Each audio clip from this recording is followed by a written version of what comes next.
So now guys, we will put our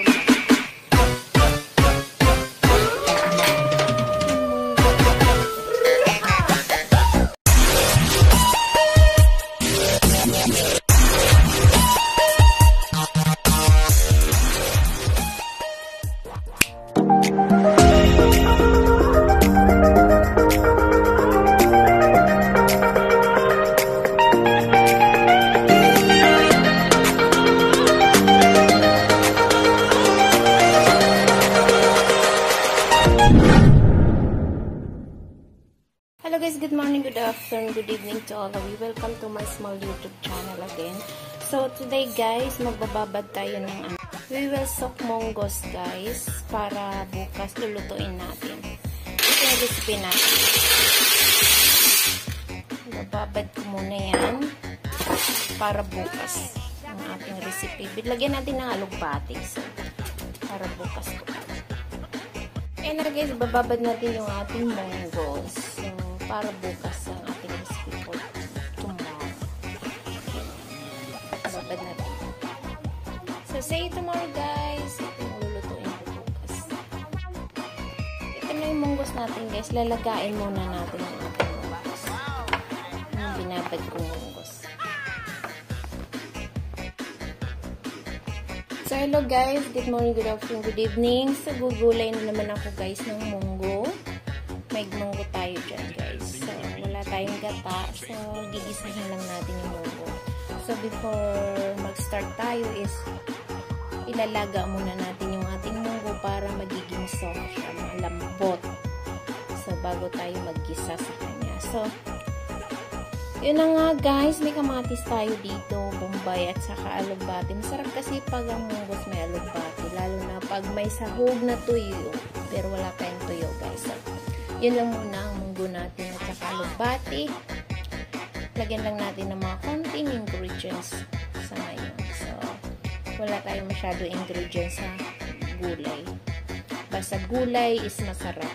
So, let's go guys! Lalagayin ko muna na yung binabad kong munggo kahapon. Ayan na, lagayin na natin. So, ito na guys, kukuha tayo ng konti guys. Yung sobra, kasi mag-isa lang ako. Yung sobra guys, gagawin nating tauge. Babad lang muna natin siya dyan. Para magiging tauge. So, tama na yan siguro. At saka ito, ibababad na naman natin para magiging tauge siya. So, ayun na. Laga is life. So, ayun na guys, lalagayin muna natin yung ating munggo for today. Hindi ko alam kung ilang minuto ito malaga. So, let's proceed to cut our ingredients for today.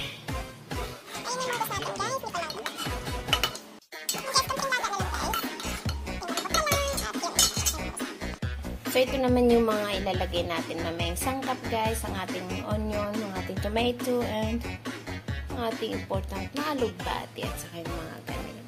So, itabi muna natin habang naghihintay tayo ng ating munggo na malaga. So, ayan na guys. Nalaga na siya, oh. Nalambot na yung munggo natin. Kukunin muna natin.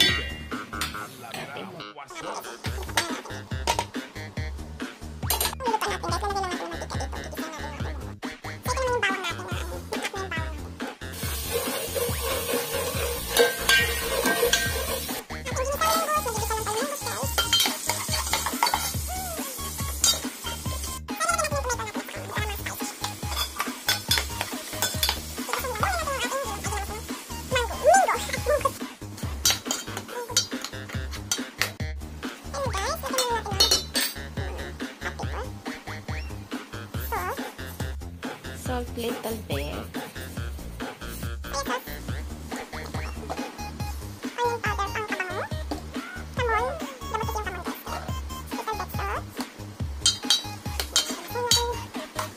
So of course guys, ang nating namnam. Lagyan tayo ng namnam dito. Namnam pa more. So now we will add water. More water.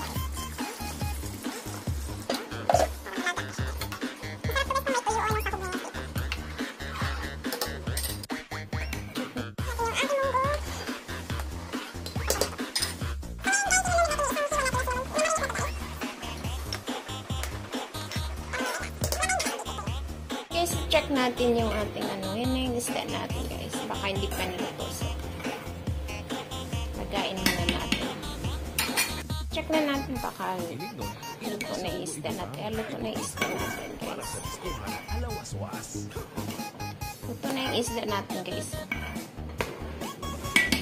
Man lang natin muna.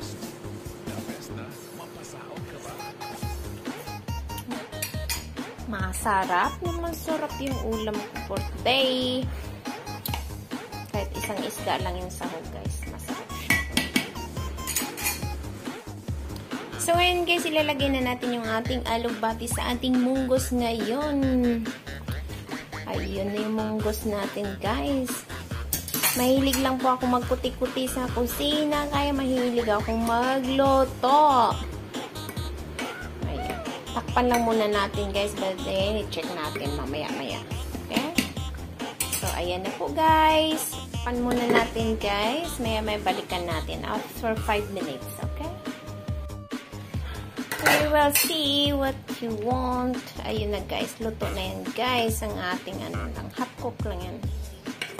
Ang ating gulay for today. Ang ating recipe for today guys. Ang ating munggo na may alugbati, tapos may salmon na isang piraso. So, na yun.